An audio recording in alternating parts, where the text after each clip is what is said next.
우리가 이 성경 사도행전은 주후 61년에서 63년경에 바울의 동역자인 누가에 의해서 기록된 신약의 역사서입니다.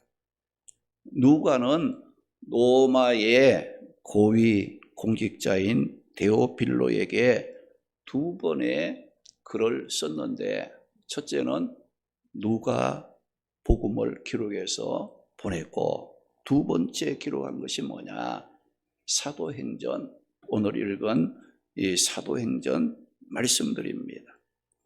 우리가 이 사도행전의 내용은 오순절 성령 강림으로 교회가 이 땅에 세워지고, 예수 그리스도의 십자가의 죽음과 부활이 유대인과 이방인들에게 전파됨으로 교회가 성장하고 하나님의 나라가 이 땅에 확장되어 가는 그 과정을 보여주고 있는 것이 사도행전 말씀의 내용들입니다.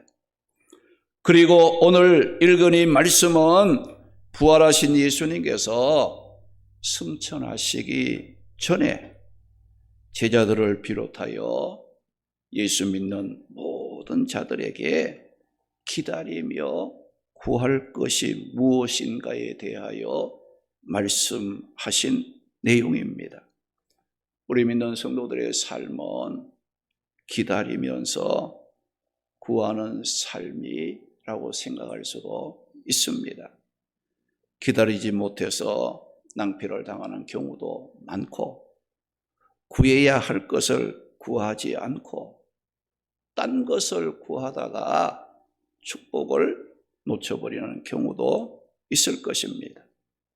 우리의 삶이 복되고 하나님 기뻐하는 삶을 살려면은 기다릴 줄도 알아야 하고 구할 줄도 알아야 하는데, 우리가 무엇을 기다리고 무엇을 구해야 하는가?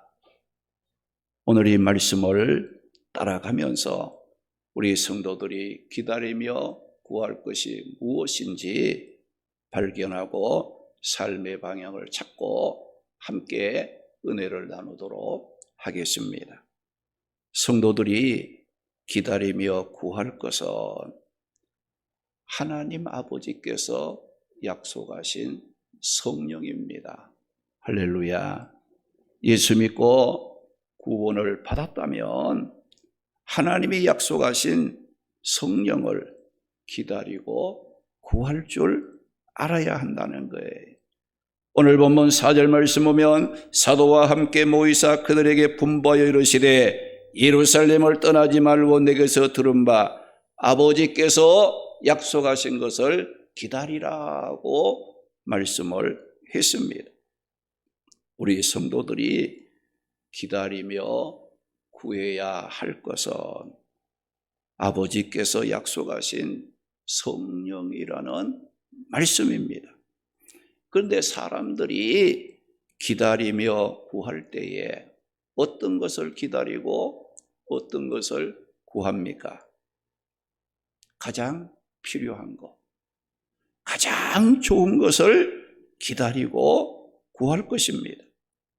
마태복음 7장 11절 말씀에 보면 하늘에 계신 너희 아버지께서 구하는 자에게 좋은 것 주시겠다고 말씀을 하셨는데, 하나님이 주신다고 약속하신 좋은 것이 무엇인가? 누가복음 11장 13절 말씀에 보면 너희 하늘 아버지께서 구하는 자에게 성령을 주시지 않겠느냐. 구하는 자에게 성령을 주신다고 여기에 말씀을 했습니다. 우리 성도들에게 하나님이 주시고자 하는 가장 좋은 게 뭐냐? 성령이에요. 물질도, 건강도, 직장도, 가정도 우리가 소망하는 그런 일보다 더 구하고 기다려야 할 좋은 것은 뭐냐? 하나님께서 우리에게 약속하신 성령이라는 말씀입니다. 우리가 이 땅에서 자녀에게 가장 좋은 것 주기를 원하는 분은 부모입니다. 이런 말 있지 않습니까? 10자녀는 한 부모를 모시지 못해도 한 부모는 10자녀를 기르고 양육하고 사랑할 수 있다는 겁니다. 이 말 속에 담긴 뜻이 무엇입니까? 부모는 자식이 잘났든 못났든 허물이 있어도 덮어주고 싶어 하고 좋은 것을 아끼지 않고 주고도 또 주고 싶어 하는 것이 부모의 심정이에요. 그런데 이렇게 부모가 자식에게 좋은 것을 주고 싶어 하는 것보다 하나님은 우리 믿는 성도들에게 더 좋은 것을 더 많이 주고 싶어 하는 하나님이시라는 것입니다. 그런데 예수님께서 제자들에게 또 우리 믿는 성도들에게 무엇을 기다리며 구하라고 했다는 겁니까? 4절 말씀에 아버지께서 약속하신 성령을 기다리고 성령을 구하고 예수님께서 말씀하신 거예요. 우리 성도들에게 가장 필요하고 가장 좋은 것은 하나님 아버지께서 약속하신 성령이라는 겁니다. 그런데 그동안 우리가 필요하다고 좋다고 기다리며 구하고 찾고 두드린 것들은 어떤 것입니까? 예수님께서는 하나님의 약속하신 성령이라고 말씀을 하셨는데 우리는 성령이 아닌 다른 것들,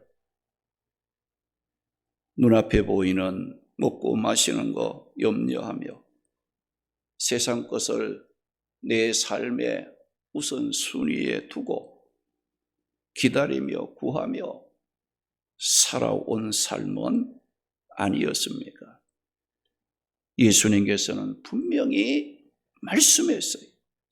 오늘 4절 말씀을 통해 우리 믿는 자들이 기다리고 구해야 할 것은 아버지께서 약속하신 성령이라고 말씀을 했습니다. 그러면 우리 성도들에게 성령이 정말 이 세상 다른 것들보다가 더 좋은 것인가? 성령은 과연 우리가 기다리고 구할 만큼 가치가 있는 것인가 하는 것입니다. 오늘 본문 3절 말씀에 보면 예수님께서 부활하신 후에 40일간 제자들에게 나타나 예수님 자신이 부활했다는 증거를 보여주시고 성령에 관한 말씀을 제자들에게 하셨습니다. 4절 말씀에 예수님께서 제자들에게 내게 들은 바 아버지께서 약속하신 것 성령을 기다리라고 말씀하시고 5절 말씀에 보게 되면 예수님께서 제자들에게 너희는 몇 날이 못되어 성령으로 세례를 받으리라 말씀했어요. 그러니까 예수님께서 제자들에게 성령에 관해서 말씀하실 때가 어느 때였느냐? 예수님이 십자가에 죽으시고 부활하신 후에 이제 승천을 눈앞에 두고 예수님은 승천하시는데 제자들을 이 세상에 두고 가면서 승천하시고 직전에 예수님께서 제자들에게 성령에 관해서 말씀합니다. 예수님께서 아버지께서 약속하신 성령을 기다리라. 너희는 몇 날이 못되어 성령으로 세례를 받으리라. 그 말씀을 하신 거예요. 그러면 예수님의 제자들은 어떤 자들이었습니까? 처음부터 능력이 있고 복음을 전하고 뭐 그런 인물들이 아니었어요. 믿음이 좋고 그런 인물들이 아니었어요. 예수님의 제자들은 본래는 갈릴리 바다의 어부 일을 하면서 생계를 이끌어 가던 자들이었고, 다시 말하면 이름도 없고 약한 자들이었고 천한 취급을 받던 자들이었어요. 그랬던 이들이 예수님의 부름을 받고 예수님과 함께함으로 제자가 된 자들이었습니다. 그런데 제자들이 무엇을 느끼게 되었는가? 염려, 근심, 불안 느끼게 되었어요. 왜 그랬을까요? 예수님에게는 처음에는 뭐 이렇게 좀 잘 좋은 말씀 이렇게 잘 하시더니 예수님께서 구속 사역을 감당할 시간이 다가올수록 예수님은 제자들 앞에서 평소에 하지 않았던 말씀들을 자꾸만 하시는 거예요. 어떤 말씀이 있느냐? 마태복음 16장 21절 말씀 보게 되면 예수님께서 제자들에게 내가 예루살렘에 올라가면 많은 고난을 받고 죽을 것이다. 내가 죽지만은 3일 후에 다시 살아난다. 이런 말을 막 하는 거예요. 또 요한복음 13장 21절 말씀 보게 되면 예수님이 제자들에게 무슨 말을 했어요? 너희 제자들 중에 한 사람이 나를 팔아먹을 것이다. 또 요한복음 13장 38절에는 베드로에게 뭐라고 했어요? 네가 나를 그렇게 사랑한다고, 네가 그렇게 충성한다 하지만은 네가 나를 모른다고 3번 부인할 것이라는 말씀도 하신 거예요.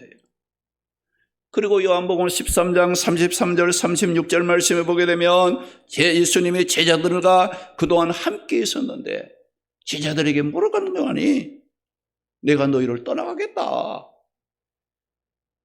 내가 떠나가는데 너희는 올 수도 없고 너희는 알 수도 없는 그런 곳으로 나는 간다. 이런 말씀을 한 거예요. 이렇게 예수님께서 제자들 앞에서 나는 고난을 받아서 죽는다. 그러나 3일 만에 다시 살아난다.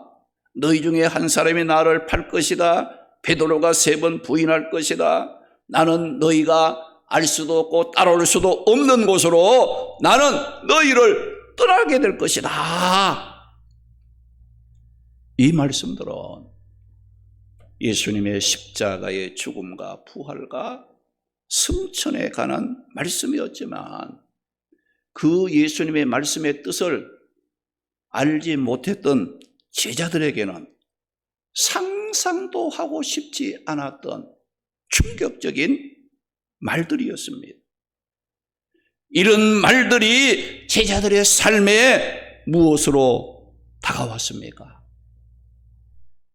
앞으로 우리는 어떻게 해? 앞으로 우리는 어떻게 살지? 그 예수님이 하신 말씀이 제자들에게는 두려움으로, 불안으로, 염려와 근심으로 다가오게 되었다는 겁니다. 이렇게 두려움과 불안 속에 근심하는 제자들에게 예수님이 하신 말씀이 뭐냐? 요한복음 14장 1절에는 너희는 마음에 근심하지 말라 하나님을 믿으라고 믿음을 강조하시면서 제자들의 두려움과 근심을 한 방에 한 번에 날려버릴 수 있는 놀라운 말씀을 하셨는데 그 말씀이 어떤 말씀입니까?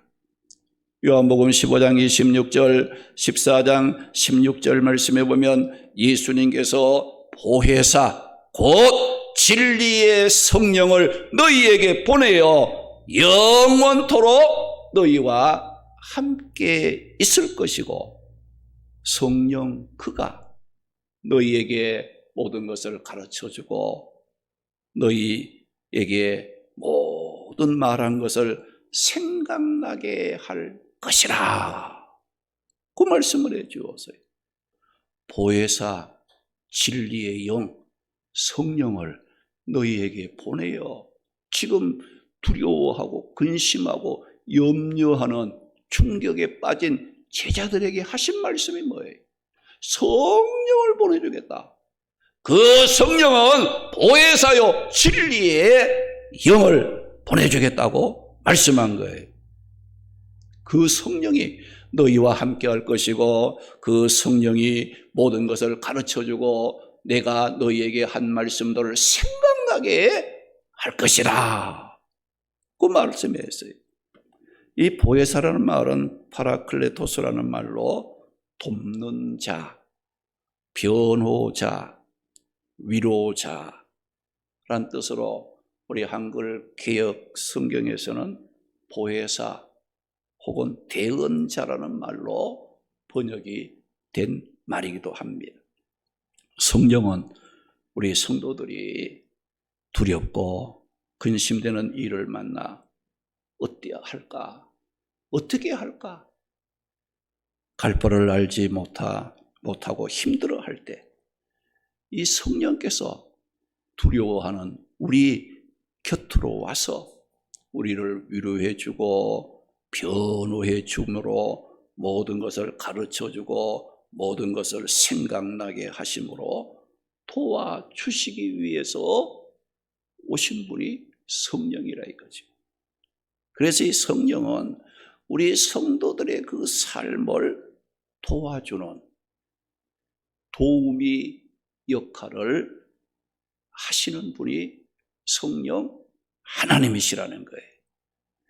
여러분, 우리가 아무리 많은 말씀을 읽고 듣고 배웠다 할지라도 두려움과 근심이 왔을 때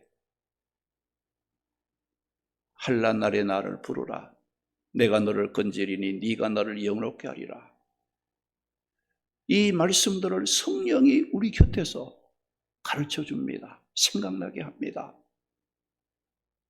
또 두렵고 힘들 때에 두려워하지 말라. 내가 너와 함께한다. 놀라지 말라. 나는 내 하나님이 됨이라. 의로운 오른손으로 너를 붙들어 주겠다. 우리가 힘들어서 갈 바를 알지 못하고 낙심될 때마다 이 성령께서 우리 곁으로 오셔가지고 야, 하나님 말씀 두려워하지 말라겠다. 하나님이 있지 않냐. 놀라지 말라. 그 하나님이 의로운 오른손들을 붙들어 주신 데가 간다. 힘내. 이 성령께서 우리에게 약한 마음, 두려운 마음을 새롭게 해주고 강하고 담대하도록 만들어주는 거예요. 할렐루야. 우리 인간은 아무리 어렵고 힘든 일을 만났다 할지라도 하나님께서는 우리가 감당하지 못할 어려운 일들 안 주신다고 했어요. 우리가 어려운 일을 만날 때에는 하나님께서 피할 길도 주시고 감당할 수 있는 능력도 주신다고 말씀을 하셨잖아요. 근데 우리가 어렵고 힘든 일을 만나면 그런 말씀들이 생각이 안 나는 거야. 인간의 생각만 나는 거야. 그런데 성령님께서 어렵고 힘든 일을 만나면 어떻게 해요? 우리 곁으로 오셔가지고 하나님은 네가 아무리 어렵고 힘들어 죽겠다고 해도 하나님은 그것 때문에 죽게 안 하셔. 감당할 수 있는 어려움을 주시는 분이지 어려움이 와도 피할 길도 주시고 감당할 수 있는 길도 준비해 놓으셔서 이거를 누가 알게 합니까? 성령께서. 하나님 아버지께서 약속하신 그 성령께서 우리 곁에서 가르쳐 줍니다. 생각나게 합니다. 두려워하지 않도록 담대하고 강하도록 우리를 붙잡아 주시고 인도해 주신다는 겁니다. 이런 약속의 말씀들이 여러분 어렵고 힘든 일을 만났을 때 그 생각이 안 난다. 그럼 어떻게 되겠어요? 두려움과 불안 속에 실패할 수밖에 없는 거예요. 그런데 성령께서는 우리가 어려움을 당할 때 우리 곁으로 가까이 와서 말씀도 가르쳐주고 말씀을 생각나게 하심으로 두렵지 않도록 외롭지 않도록 위로해 주심으로 하나님을 믿고 담대함으로 일어설 수 있도록 용기를 주신 줄 믿으시기 바랍니다. 그래서 우리가 이 세상을 살아가는 동안 성령의 은혜를 받지 않고 살아가는 것은 무엇과 같으냐? 의지할 것 없어 홀로 외롭게 살아가는 고아와 같다. 고아. 여러분, 성령을 의지하지 않고 살아가려고 하는 자들은 영적인 고아입니다. 의지할 것도 없어요. 어렵고 힘들 때 위로받을 것도 없어요. 도움받을 수 있는 길이 없다는 거예요. 근데 우리는 성령을 기다리거나 성령을 구하지 않습니다. 그런 사람은 영적인 고아예요. 지금 고아. 버려진 자라 이거죠. 얼마나 힘들고 어려운 그런 삶을 살고 있냐 이거지. 어려움이 있을 때마다 어찌할꼬 어떻게 살지? 걱정 염려만 있지. 아무리 어렵고 두려워도 나를 도와주고 위로하고 나를 인도해 줄 그런 그 자가 있다면 어때요? 걱정이 되지 않습니다. 그에게 구하면 되고 그에게 맡기면 되잖아요. 할렐루야. 우리 교회 성도들은 얼마나 강하고 담대하고 용기가 있는지 그건 모르겠지만 여러분들 하나님의 앞에 나와서 구하고 맡기고 의지하는 그런 생활이 약하다고 생각하지 않습니까? 그저 뭐 내 힘으로 내 방법으로 내가 하면 되겠지 하고 그 삶이 뭐냐? 영적인 고아예요. 고아. 얼마나 힘들고 외롭고 고통스럽겠어요. 그런 것을 해소할 수 있도록 우리의 도우미 역할을 하기 위해서 오신 분이 누구예요? 성령 하나님이시에요. 할렐루야. 그분 앞에 구하고 맡기고 기다리고 사모하고 도움을 요청하는 그런 삶이 되어야 한다는 겁니다. 오늘 말씀해 보면 부활하신 예수님께서 제자들을 이 땅에 두고 승천하시기 전에 제자들에게 분부하여 이르신 말씀이 그 말씀 아닙니까? 4절에 보니까 예루살렘을 떠나지 말고 아버지께서 약속하신 성령을 기다리라. 그 말씀이 있어요. 어디를 떠나지 말고 예루살렘을 떠나지 말고 무엇을 기다려요? 아버지께서 약속하신 것 성령을 기다리라. 그러면 이 예루살렘은 어떤 곳이에요? 예루살렘은 아브라함이 아들 이삭을 번제물로 바친 곳이에요.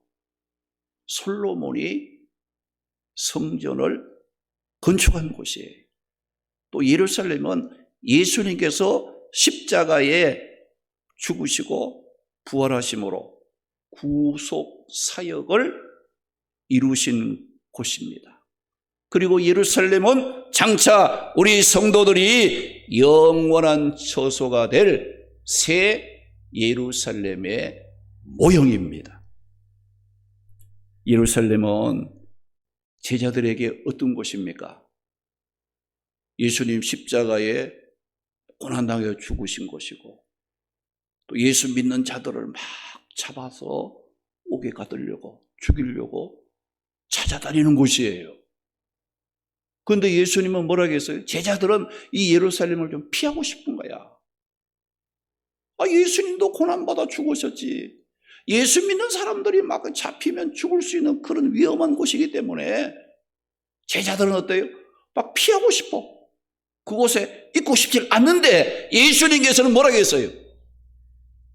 그 예루살렘을 떠나지 말고 그곳에서 아버지께서 약속하신 거 성령을 기다리라. 그 말씀을 하셨다는 겁니다. 오늘 우리 성도들도 예루살렘을 떠나지 말아야 됩니다. 여러분들, 우리가 이 예루살렘 하나님의 성전이 있는 곳 아닙니까? 우리 교회가 무엇으로 세워졌습니까? 예수님의 십자가의 고난의 죽으심의 그 피 흘림 속에 교회가 세워졌잖아요. 그래서 주의 몸된 교회라고 말씀하고 있잖아요. 그래서 교회는 예수님께서 피 흘려 세우신, 고난을 받으시면서 세우신 교회이기 때문에 여러분도 이 교회 생활, 교회를 중심해서 살려고 하게 되면 어떤 일이 있습니까? 때로는 힘든 일이 있습니다. 피하고 싶고, 그만두고 싶고, 때로는 막 충격적인 이와 같은 순간을 만날 수도 있습니다. 왜? 교회는 예수님이 고난의 피를 흘리심으로 세우신 곳이기 때문에 이 교회에는 주를 위해서, 하나님의 나라를 위해서, 의를 위해서 고난이 있는 곳이에요. 때로는 피하고 싶은 거야. 때로는 오고 싶지 않은 곳이기도 합니다. 그러나 예수님께서는 뭐라고 합니까? 예루살렘을 떠나지 말고, 예루살렘을 떠나지 말고 아버지께서 약속하신 성령을 어디에서 기다려요? 그곳에서, 예루살렘에서 기다리라. 그 말씀을 드린 거예요. 그래서 우리가 어렵고 힘들어도 예루살렘을 떠나지 말고 아버지께서 약속하신 그 성령을 기다리며 구할 줄 알아야 될 줄로 믿습니다. 할렐루야. 우리가 주 안에 위로가 있고 소망이 있고 사는 길이 있습니다. 할렐루야. 그런데 어렵고 힘들다고, 여러분, 내가 살 수 있는 곳을 하나님께서 세워주셨는데 그걸 멀리 떠나서 자꾸 다른 것으로 살려면 어때? 그거 죽는 거야.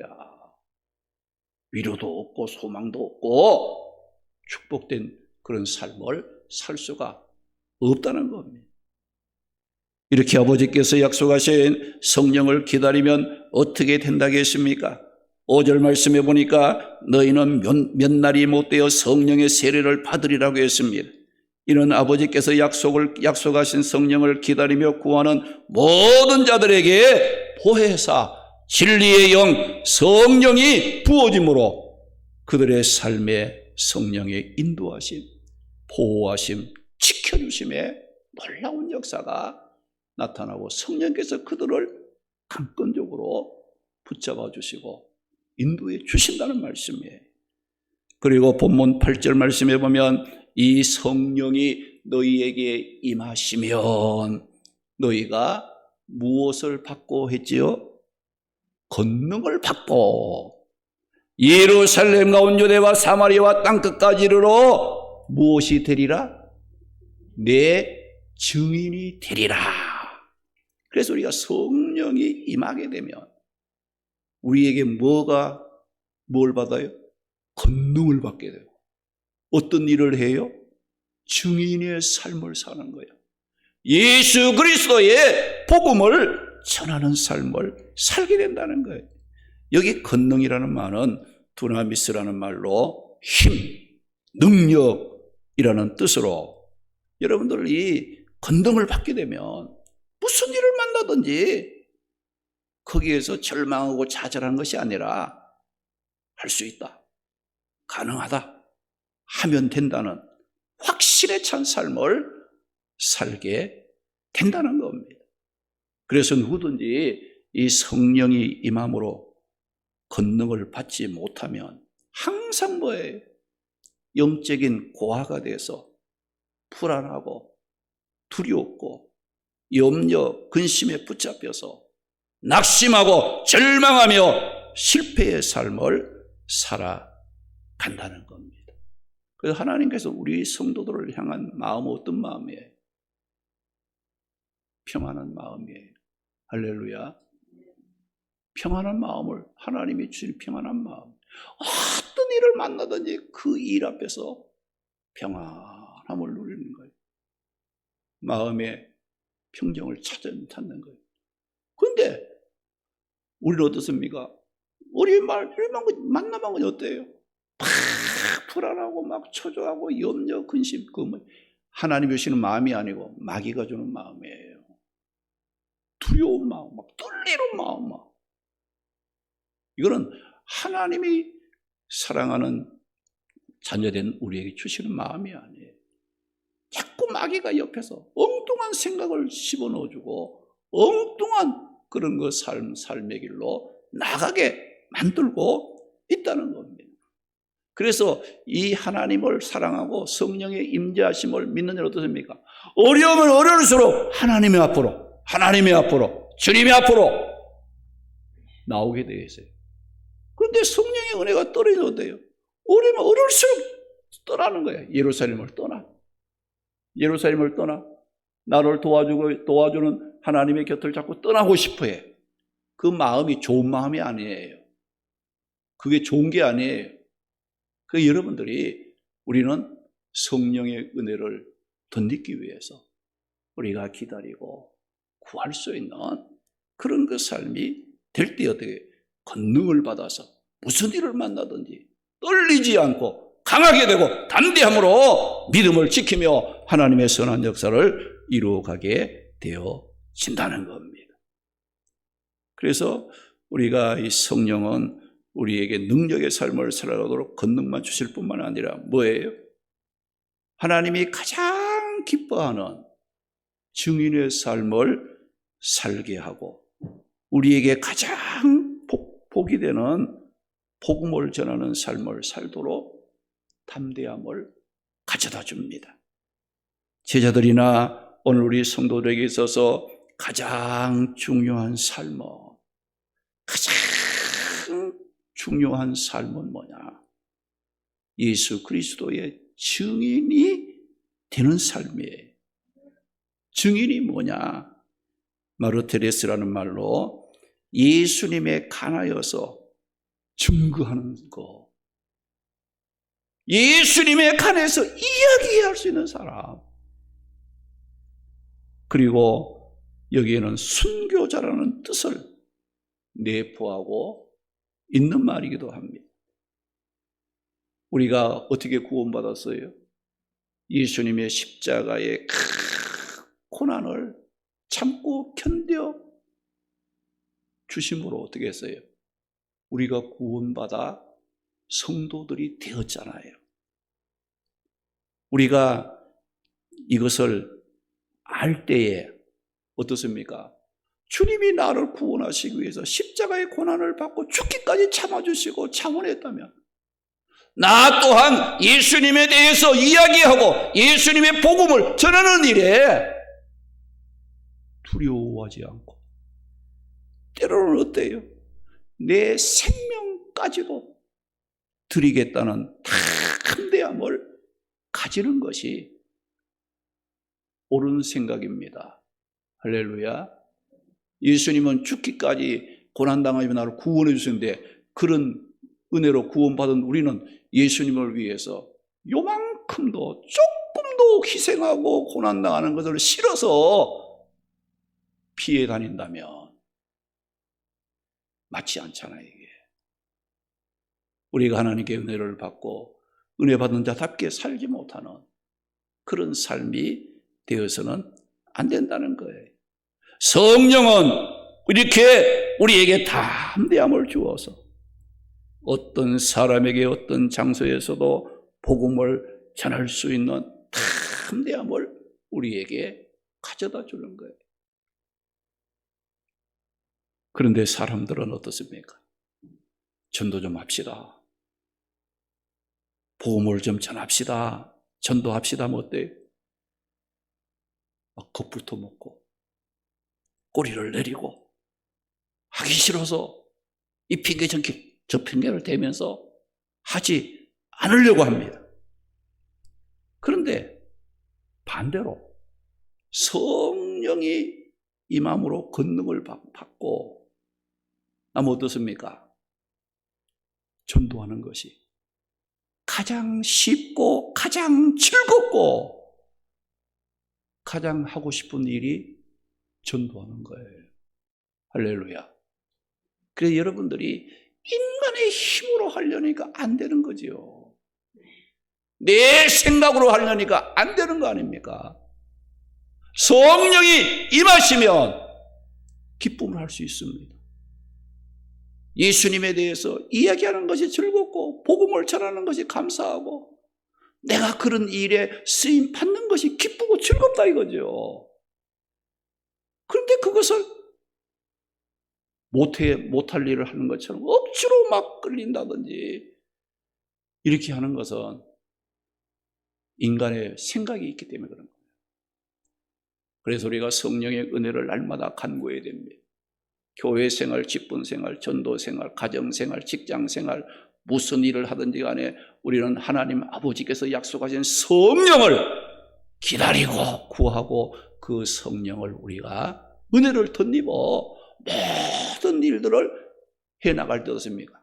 그 안에 평강이 있고 용기가 있고 담대함이 있고 무슨 일을 만나든지 할 수 있다. 가능하다. 하면 된다. 왜? 성령께서 내 곁에서 도와주시고 인도하시고 보여주시기 때문에 할 수 있다는 거예요. 그러니까 신앙생활이라든지 우리가 여러분 사명 감당이라든지 모든 속에 여러분들 무엇이 없습니까? 성령의 인도하심, 성령의 은혜가 없으면 다 두렵고 다 귀찮고 다 하기 싫어요. 그게 좋은 게 아니에요. 주님의 앞에 가면 다 심판받을 거예요. 안 좋은 거라 이거죠. 우리가 성령의 은혜가 떨어지면 안 좋은 쪽으로 자꾸 가는 거야. 그게 좋다고 생각하고 자꾸 가는 거예요. 가다 보면 결국 어떻습니까? 낭패를 당하고 한계를 느끼고 후회하고 낙심, 절망할 수밖에 없다는 것을 우리는 알아야 합니다. 성령이 임하시면 권능을 받고 그 권능을 받게 되면 우리가 예수 그리스도의 복음 전하는 것이 기쁘고 즐겁고 하고 싶고 감사함으로 할 수 있는 예배 드리는 거, 여러분들 전도하는 거, 또 사명을 감당하는 거, 내게 주신 어떤 일들을 통해서 하나님을 위해서 살아가는 것이 이게 즐겁고 감사하고 힘이 있다 이거죠. 할렐루야. 할렐루야. 우리가 이 교회도 차량을 운행하는 일들, 인간의 생각 얼마나 힘들고 어렵겠어요. 그런 하나님께 감당할 수 있는 그 힘도 주시고, 여러분들 우리가 이 전도할 수 있는 그 피켓 저기 4개를 만들어 놨는데 여러분 저것을 만들어 놓고 이제 사용을 해야 되잖아요. 이제 뭐 우리 전도팀들 이제 모여서 한번 이제 그 내용도 서로 나누고 또 이제 시작을 이제 할 것인데 여러분들 저거 보고만 있으면 어때요? 아, 저걸 내가 들고 나가야 되겠구나 이런 마음이 좀 생겨야 되는데 그죠? 내가 10분이든 20분이든 내가 시간한 대로 여러분들 앞에서 다 서서 여러분들이 그 복음을 전하고 싶어하는 그런 마음을 가지고 여러분들 가족들, 자녀들, 부모들 또 여러분들이 알고 만나는 지인들 또 우리 교회 앞을 오가는 우리 여기 미아 사동의 그 사람들 또 이 건물에 출입하는 이제 그 사람들 여러분들 어떻습니까? 그냥 보고만 있습니까? 저 영혼들을 살려야 되는데 저 영혼들을 구원해야 되는데 내게 저들에게 복음을 전하라고 나를 불러주시고 세워주셨는데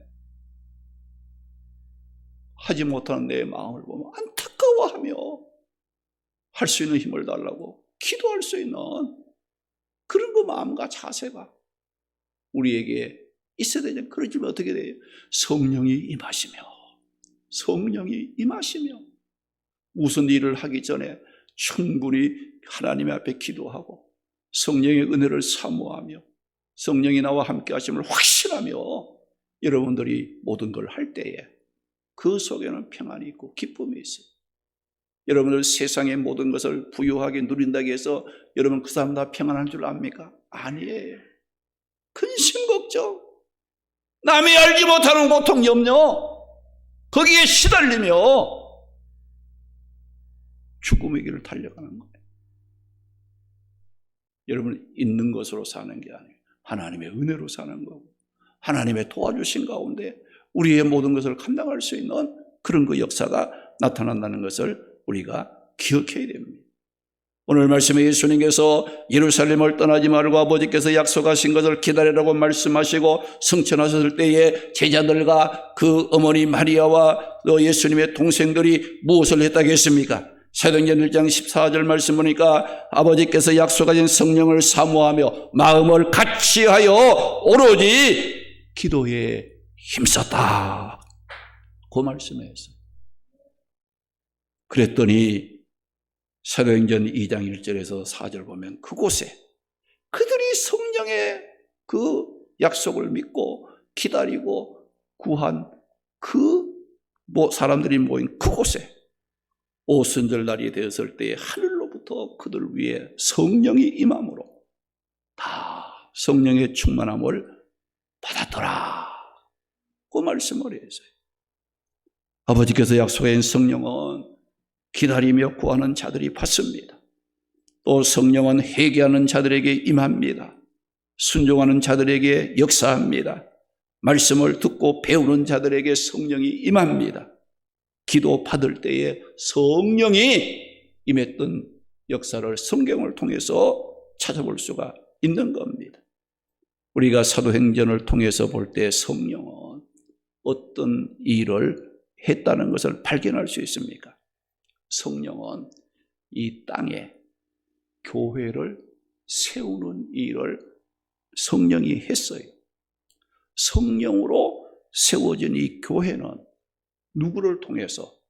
성령 받은 일꾼들, 사람들을 통해서 구원의 복음이 증거되고 환난과 핍박을 이기고 헌신하고 충성함으로 그 교회가 부흥하고 성장했다는 거예요.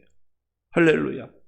이것을 보면 교회를 세우시는 분이 성령이요 교회를 주관하시고 이끌어 가시는 분이 성령이기 때문에 누구든지 예수님 아버지께서 약속하신 성령의 기다림과 구함이 없이는 교회를 통한 예배와 헌신과 봉사와 전도와 감사, 신앙생활 제대로 할 수가 없다는 것이에요. 성령은 지금도 우리를 보호하시고 능력 있는 삶을 살게 하시지만 마지막 때가 가까울수록 우리의 믿음의 생활을 더욱 아름답게 다듬어 주므로 교회 생활, 믿음 생활이 얼마나 존귀하고 영광스럽고 큰 축복인가를 성령은 우리에게 깨닫게 하셔서 후회하지 않는 복된 삶을 살아가게 만들어주고 있다는 겁니다.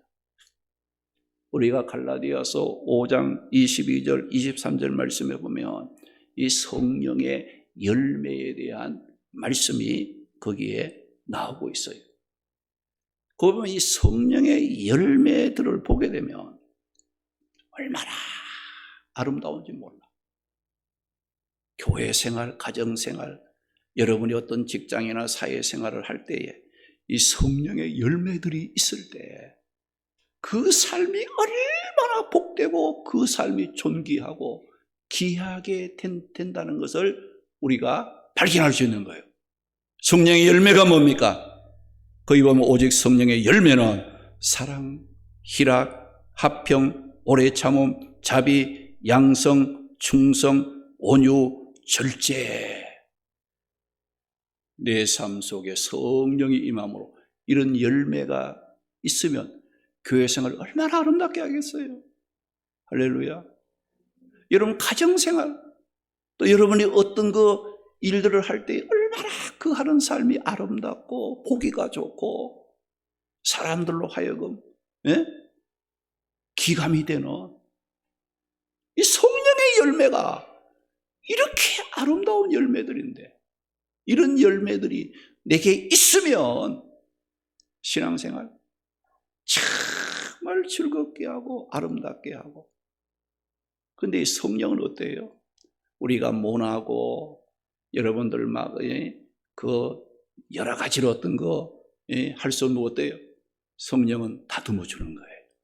필요하게 쓰임 받을 수 있도록 우리를 다듬어, 생각을 다듬어주고 행동을 다듬어주고 우리의 인격을 다듬어줘서 하나님이 필요할 때에 귀하게 쓰임 받을 수 있도록.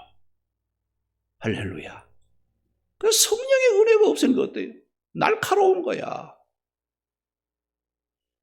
말도 날카롭고 눈빛도 날카롭고 행동이 날카로운 거야. 왜? 그러니까 그 날카로우면 어때요? 서로 부딪히면 다치고 고통을 당하는 거니까. 근데 우리가 성령의 인도하심으로 열매를 맺어서 어때요? 그 날카로움이 부드러워지는 거예요. 할렐루야. 그 날카로움이 아름답게 변화되는 거예요. 그래서 성령 받고 성령 받은 사람들이 서로 모이면 어때요? 하나님이 기뻐하신 놀라운 역사들이 그곳에서 일어나게 되어진다는 걸 우리가 기억해야 됩니다. 우리 모두 하나님 아버지께서 약속하신 성령을 기다리고 구함으로 권능을 받고 땅끝까지 복음 전하는 증인의 삶을 살아감으로 우리의 삶을 하나님의 앞에서 점점 더 존귀하고 복된 삶으로 만들어가는 지혜로운 성도들이 되시기를 주님의 이름으로 축원합니다. 할렐루야. 하나님